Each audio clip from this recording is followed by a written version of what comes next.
us to better understand the horizon, the new era of impact and their key points. Also, they have prepared the foundation for the dialogue that will be led now between the chief editor of La Repubblica newspaper, Maurizio Molinari, and Sir Ronald Cohen, president of the GSG. A fireside chat to restore the ideal charge to all our efforts. I invite you on stage, and please.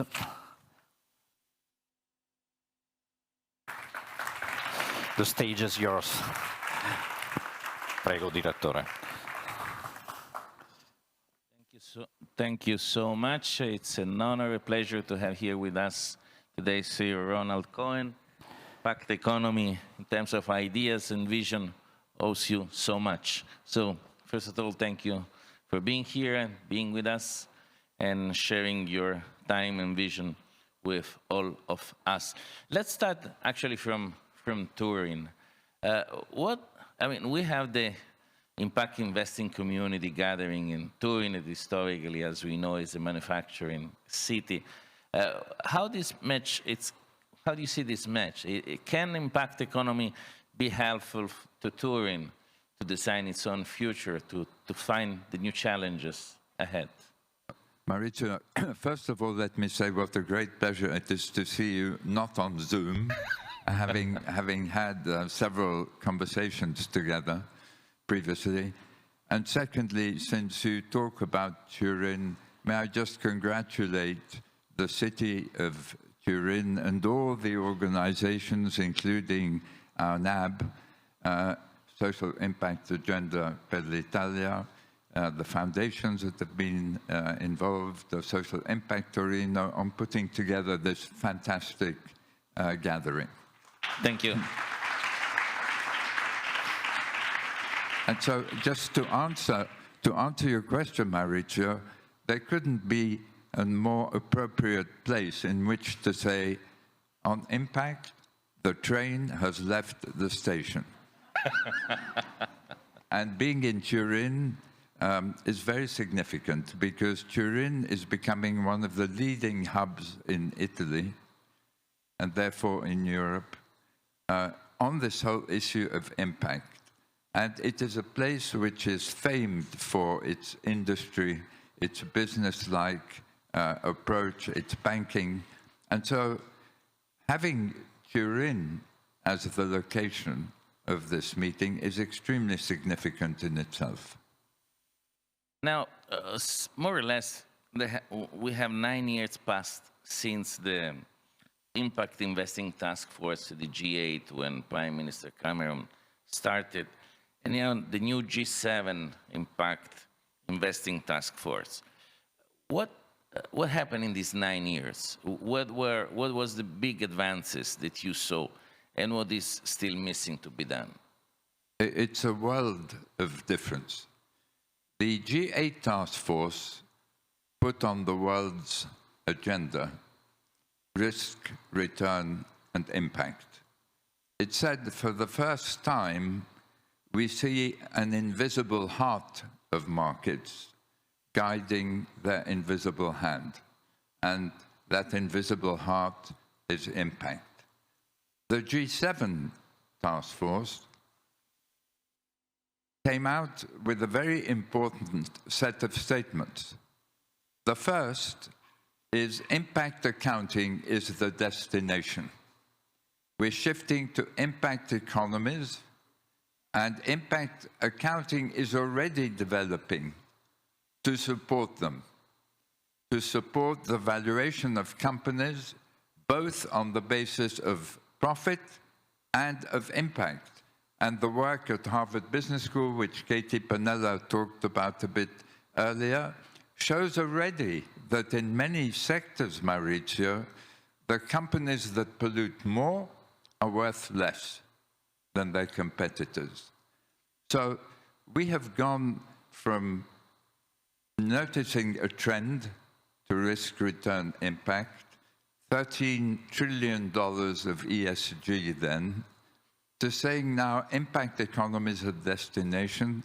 We have more than $40 trillion of ESG, and impact investment itself, which measures the impact, unlike ESG, we've heard a lot about measuring impact today, is over $2 trillion, and it was non-existent virtually in 2013. So we've come a huge way. Now. To now. You know, about the discussion on metrics, this is a fascinating topic, because in reality, impact economy is a way to measure protection, quality of life, protection of the citizens. But we need actually metrics, and there is a big discussion about ESG, how to do it, from where to start, what is missing. What is your take on this? First of all, do we need the metrics, and which one has to be? The metrics are absolutely crucial, and they are one of three very powerful forces acting to improve our world. The metrics enable us to make comparison between the impact of different companies and their profitability.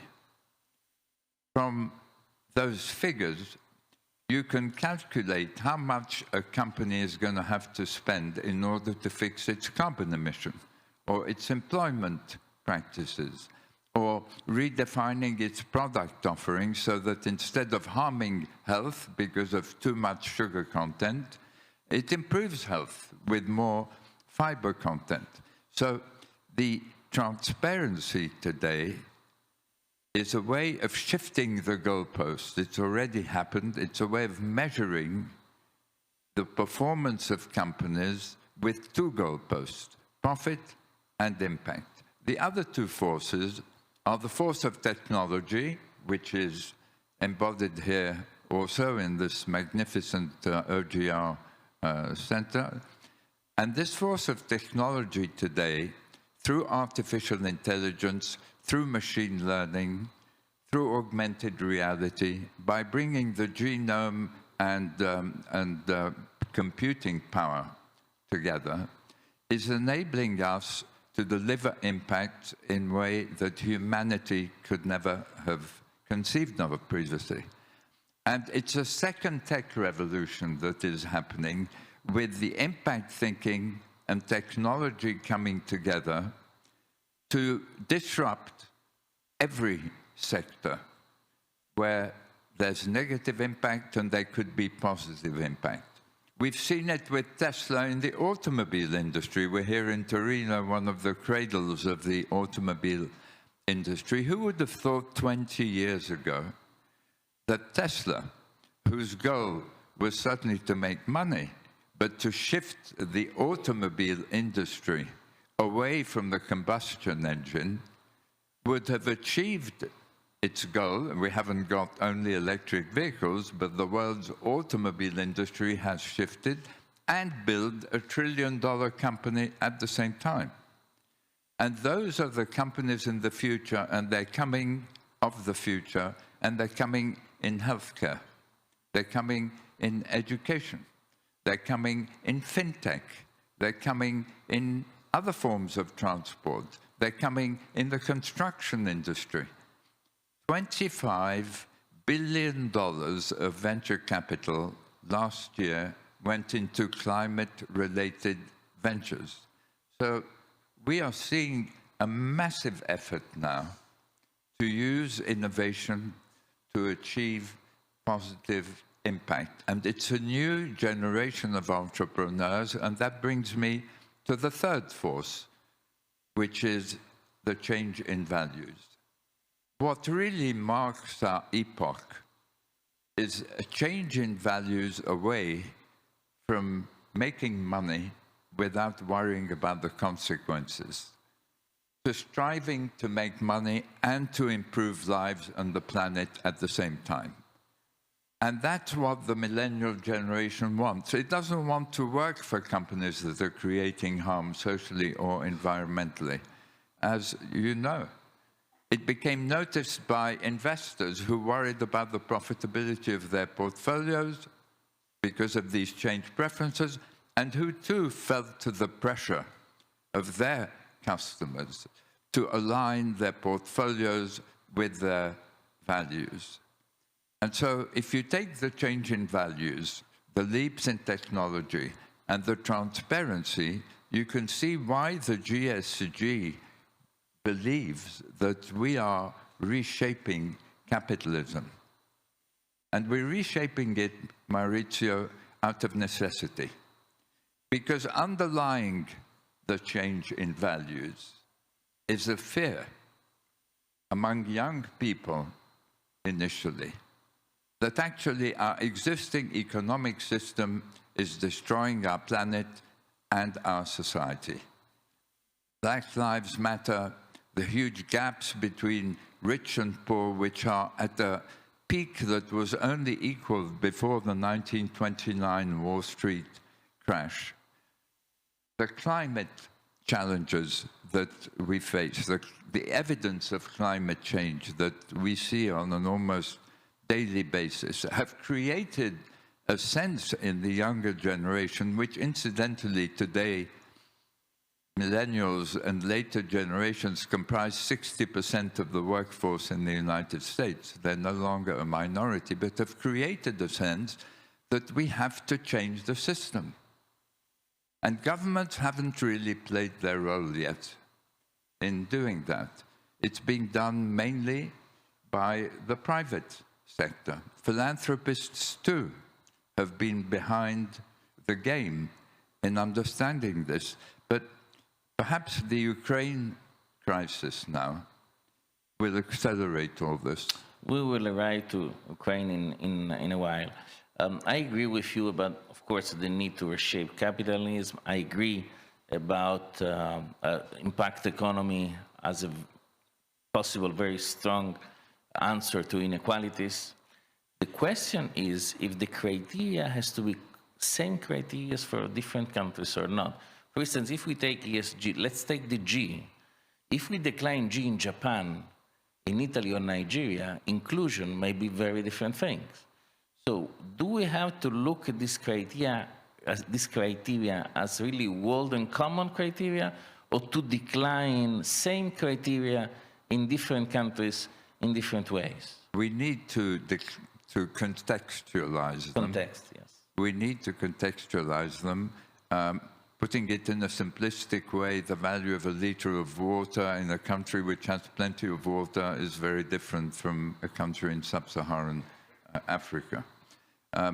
And so the impact measurement effort at Harvard is taking into account this contextualization. So we're heading to a world where the ISSB, the International Sustainability Standards Board, is standardizing quantities of CO2, of water, in inverted commas, of diversity, and so on, where the SEC is pushing companies to disclose on a mandatory basis all of their impacts, and the EU has pushed investors to disclose the impacts of their funds. And so that's why I say the train has left the station. So the missing piece of the puzzle now is the impact valuation to go with the ISSB's standardized quantity metrics. Now, the ISSB is part, I'm sorry for all these initials, but it's part of the foundation that is responsible for financial accounting across the whole world, except for the US. So between the ISSB and the SEC, you're covering the whole world. If you look at what happened in the 30s, after the Wall Street crash, companies realized they had had no transparency on profit. Every company picked its own accounting principles, and there were no auditors to verify the numbers. And when, after the crash, investors started to push for transparency and talked about generally accepted accounting principles that would apply to every company, people said, how can the same set of principles apply to every company, irrespective of size and sector? And by the way, if you can do that, it'll still be the end of American capitalism. We're in the same place with impact measurement today. People are investing in ESG without knowing 40 trillions worth, without knowing what impact they're creating. And companies and others are saying, you can never measure the impact. This is all a mirage which is going to fade away with dusk, you know? The reality is, as Harvard has shown, and others, the Value Balancing Alliance, which is based in Frankfurt, has also shown, if you go about it methodically, we really can measure the different impacts companies create. We can measure their CO2 emissions from their operations, their employment practices, levels of diversity, and we've already done that for several thousand companies and shown the economic cost of lack of diversity. We can measure their product impact on health and on the environment, and we will be publishing figures before the half year on their supply chain impact. So we've proved that it is feasible, but governments haven't yet understood that they need this. They need this because they have constrained budgets because of COVID, and now on top of it, bigger defense spending in many different countries. At a time when social issues are going to worsen because of higher inflation, increases in the cost of living will hit the most vulnerable yet again. And so governments have here the ability to bring the financial markets to help them to achieve their priorities. So governments should be pushing for this transparency, for making it mandatory. And indeed, regulators are having to do that, and we didn't have regulators in place in the 30s, now we have them. And regulators are stepping in and making it inevitable that this, what I'm saying and what the GSG is pushing for, will happen, inevitable. Why? Because if this data, this impact data, is stock price sensitive, then every regulator has the obligation to ensure that every potential investor gets it at the same time on a comparable and verified basis. And that's why the ISSB has been set up, because of pressure from IOSCO and the world's regulators. So if governments realize it, they can be ahead of the game. They can begin to bring transparency so that companies and the investors in them help them achieve their goal. They can begin to implement pay-for-success approaches in their procurement, getting private investors to fund in the reskilling of a workforce. $8.5 billion were allocated at the G7 or COP26 to South Africa for a just transition. A big challenge is the reskilling of 150,000 miners who would lose their jobs. The best way to deal with that is through pay for success, with the G7 promising to pay for every miner that is reskilled and gets into a job, and for investors to put that money up. Now, pay for success hasn't come to government and philanthropy since the social impact bond was invented in 2010. But look at how capital markets have adopted it. Last year, $1 trillion of sustainability-linked bonds and loans were issued. Not $1 billion, $1 trillion, where the rate of interest falls if certain environmental or social targets are achieved. NL raised 7 billion euros of sustainability-linked bonds in the last couple of years. So capital markets have understood it, but governments have not yet fully comprehended it. You just referred to the importance of data. We heard on this stage a fascinating debate on the use of data analysts to improve social impact economy or to apply in the best way. What do you think about this? How data could be used at the best as a tool? Data and powerful computing power and artificial intelligence and machine learning are what have enabled the effort at Harvard to publish several thousand companies' impacts. Take diversity, for example, Maurizio. The effort at Harvard has taken the view that the economic cost of not employing a person of a diverse background is really the wage they would have earned. It's the cost to their community. Now, through big data today, you can compare the diversity within a company's facilities and in the community outside. Absolutely. You can take an average wage for the company and you come to an economic value. In the case of Amazon, it's a $6.5 billion diversity debit. In the case of Apple, it's $2.5 billion, roughly, from memory. But if you relate it to the wage bill, the picture changes, and that's the value of analysis. It brings insights.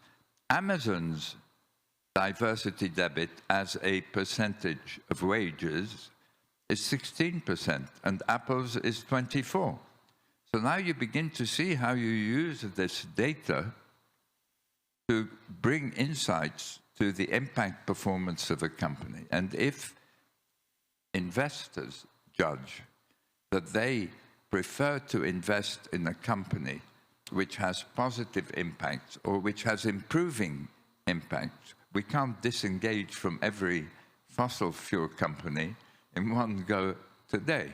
But what investors are doing is they're disengaging from those that are doubling up on fossil fuel investment and investing in those that are investing in clean energy at the same time. And so you begin to see your portfolios rotate in the same way they did with the advent of the tech revolution, whereas as a young man in my 20s, I was privileged to be present. In the early days, people thought that technology would only change the computer industry. Look how wrong they have been. The PC brought us the chip brought us the PC, the cellular phone. We developed the internet, and it disrupted every model. The combination of technology and impact thinking and transparency today is leading to a similar rotation in investment portfolios. And it started with the growth in ESG and in impact investing. Let's come to Ukraine. Impact economy is a vision to face, challenge, and try to solve the new problems of the new century. And suddenly we are pushed back to the previous century by a terrific old-style war. Does impact economy has the tools or the opportunity to face the consequences, terrible consequences of this conflict? So I think it becomes more relevant than ever, although there are bound to be some headwinds, which I'll talk about. Why is it more relevant than ever? What is the reaction of most countries in the face of this aggression when interdependence was supposed to bring stability, as you were saying? The first is we have to be more efficient in our use of resources as a first step in reducing our dependence on foreign suppliers. And secondly, we have to develop our own capacity to generate our own natural resources. What does that require? Investment. Investment in what? Is it going to be investment in fossil fuels? No, because climate hasn't gone away. And so you're beginning to see these huge flows of venture capital, and they will increase now as companies redouble their efforts. Now, where will the headwinds be? ESG has portfolios without fossil fuels in. Fossil fuel prices have gone through the roof. So whereas ESG looked great over the last couple of years, today ESG is going to look less profitable than investing in non-ESG, which includes fossil fuels. However, impact isn't just about energy, as we were saying. It's about health, it's about education, it's about fintech, it's about the construction industry, transport. It's every sector. So we may find that the detractors say, oh, fossil fuels perform better than ever, so let's just continue investing in fossil fuels. But most people are going to realize it's the road to perdition, to the destruction of the planet. So there may be some headwinds, and there will be some headwinds. Maurizio, you and I have chatted about it before in one of our conversations. Not everyone wants this impact transparency to happen. Many companies are concerned about how their impact performance will look if it's revealed. They don't even know how their impact performance is.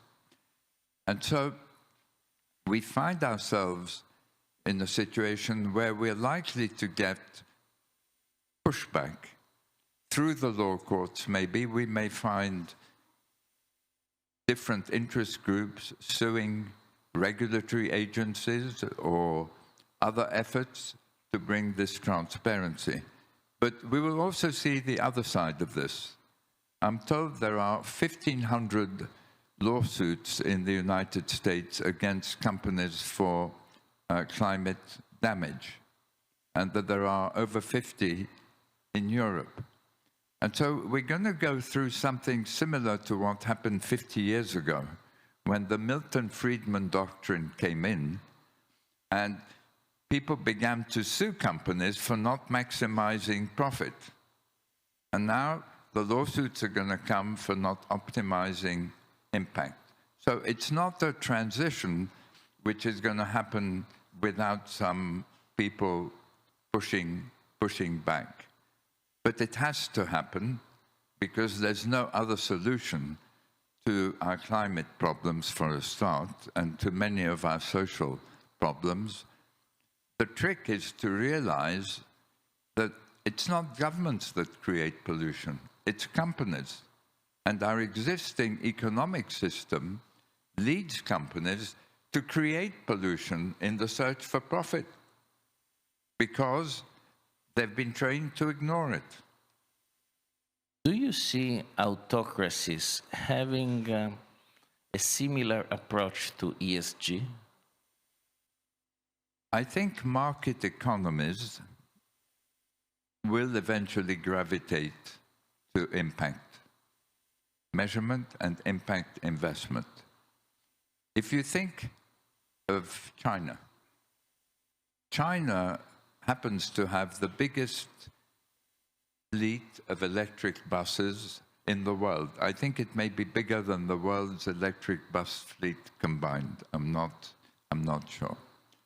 If China decides to bring impact transparency for reasons of pollution in its cities, it can do so much more easily than we can in our democracies by simply flicking a switch and saying every state-owned enterprise will implement impact transparency. So to the extent that governments have social or environmental priorities and understand that they can use private markets to bring about the change and pay later, or to encourage companies to deliver the change, I think you will find market economies that are not using democratic regimes politically will go in this direction. During the G20 summit that we had in this country in autumn, the biggest surprise was India. and if I may say also biggest disappointment. Western leaders, including our Prime Minister, were expecting a more open, flexible approach. What is going on in India regarding, of course, ESG and impact economy, respect for the environment? I'm not an expert on India. I haven't been there for 3 years. There are people from the GSG, from our organization in the audience who are from India. Perhaps Rajiv Lal would like to answer afterwards. But there's no doubt that the race to industrialization in emerging countries, using traditional fossil fuels, creates a huge amount of pollution for the whole of the world. And countries can take the view, you all benefited from it before me, it's my turn to benefit now. You sort out your own carbon emissions before you put pressure on me to do it. But I say that at a very superficial level of knowledge. I have two last questions. The first one is a kind of follow-up from Ukraine. The aggressive country is Russia, and this is pushing us to face a terrible question. Did we, as the Western democracies, had the wrong approach to their think tank economists? Because there was a moment at the end of last century where they were actually opening up to us. And we did try to share with them our values, the market economy, capitalism. What went wrong? What were the most serious mistakes that we did? I think what's happened with Russia is that the leader of Russia is very concerned about reconstituting the Soviet Union to a degree, and secondly, is very concerned about not having military power located on Russia's frontiers. And in a way, the message of Kissinger in a 2014 article that Ukraine should remain neutral, like Finland, that the West should not make an effort to attract the Ukraine into NATO, is part of what has happened now. Now, that doesn't condone the terrible massacre that we have seen by a very powerful neighbor on a much smaller neighbor. But I don't think the West is completely free of mistakes with regard to managing the situation, the political or the military dimension with Russia. And the last question is regarding our country. I mean, the beautiful and incredible and stunning aspect of impact economy is that it is a way, a desire, a vision to fix the world, to make the world better. The next panel after us, we'll have the Deputy Minister of Economy on the stage. And it's a privilege to have her here. Thank you so much. What is the advice that you may give to our government in how to approach and improve impact economy in this land? Well, Giovanna will be quizzing the minister, so she will also come up with an answer. But it seems to me that those who didn't embrace technology missed out, and those who don't embrace impact will miss out. Italy has set a very ambitious recovery plan with very important social dimensions. The tools of impact investment are very valuable to you, and they're available at scale. So you may be the one who is able to bring them into action as is required. Sir Ronald Cohen, thank you so much. Thank you very much. Thank you very much. Wonderful. Wonderful. Thank you. Thank you.